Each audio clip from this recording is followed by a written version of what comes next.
नमस्कार दोस्तों, जय माता दी। मैं आचार्य वसुधा आप सभी का हार्दिक अभिनंदन करती हूँ। आज के वीडियो में लेकर आई हूँ आपके लिए मई का राशिफल।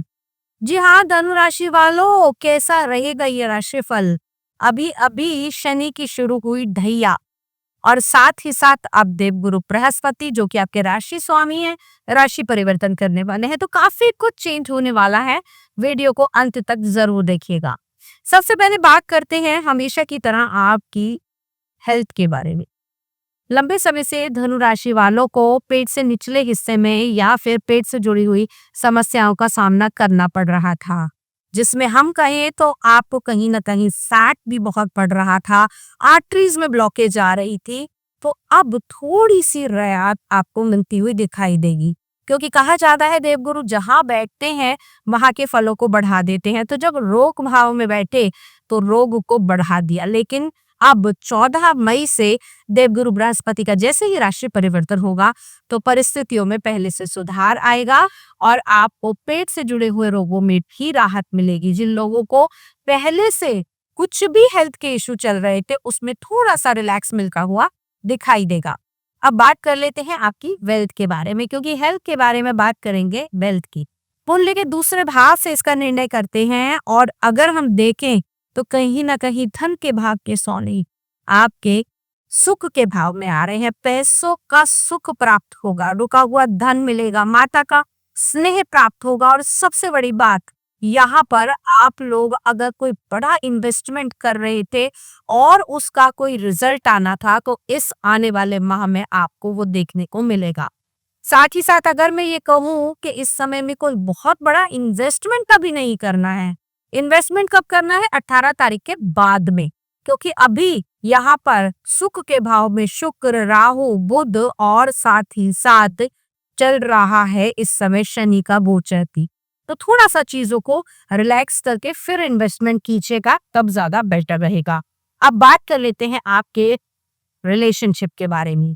रिलेशनशिप की अगर मैं बात करूं तो माह के मिड तक परेशानियों का सामना करना पड़ सकता है। आपस में मतभेद हो सकते हैं, एक दूसरे को समय ना देना, एक दूसरे की ईगो और किसी थर्ड पार्टी के एंटर करने की वजह से आपका रिश्ता खराब होता हुआ दिखाई दे रहा है। लेकिन जैसे ही सूर्य का राशि परिवर्तन होगा और कुंडली के छठे भाव के अंदर जाएंगे तो वहां से चीजें थोड़ी सी रिजॉल्व होंगी, लेकिन फिर भी प्रेम भाव इस स्वामी नीच के होकर मंगल विराजमान है अष्टम भाव में, तो रिश्ता हो सकता है कि इन 13 दिन में टूट भी जाए।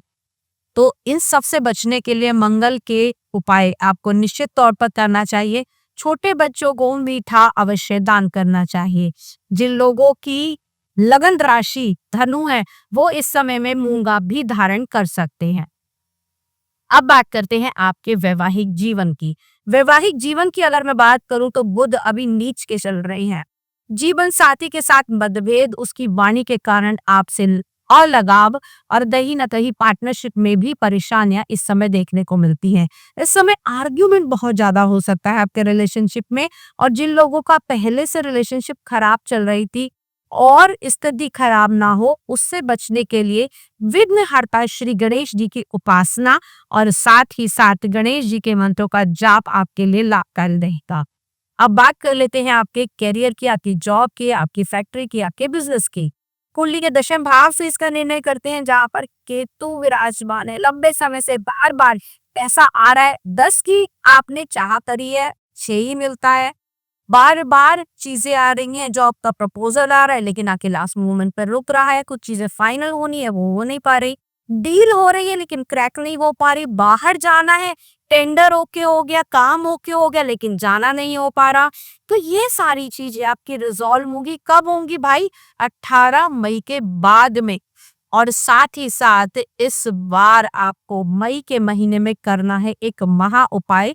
18 तारीख से पहले पहले, जी हाँ, 1 तारीख से 18 तारीख के बीच में कुछ भी धारदार चीज जैसे चाकू, छुरी, कील, या फिर हम कहें कि इस समय में स्मोक ग्रे कलर का कपड़ा आपको मंदिर में अवश्य दान करना चाहिए। इससे निश्चित तौर पर आपके रुके हुए काम 18 तारीख के बाद सत्ते हुए दिखाई देंगे और आपको बिजनेस में प्रॉफिट भी आता हुआ दिखाई देगा।